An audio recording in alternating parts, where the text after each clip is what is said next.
Now to a new rule that could lift the credit scores of millions of Americans by removing medical debt from credit reports.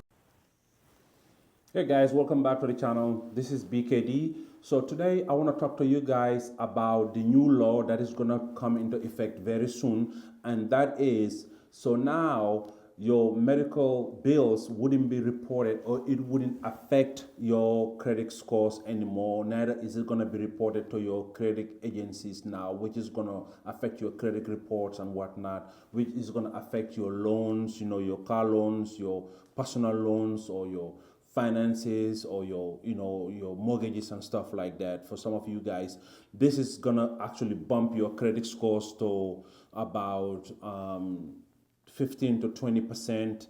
So we'll see how this one affects, but I'm hoping that credit card agencies and credit reporting agencies, TransUnion, Equifax, and whatnot, they will start actually removing some of these things out of credit reports and stuff like that.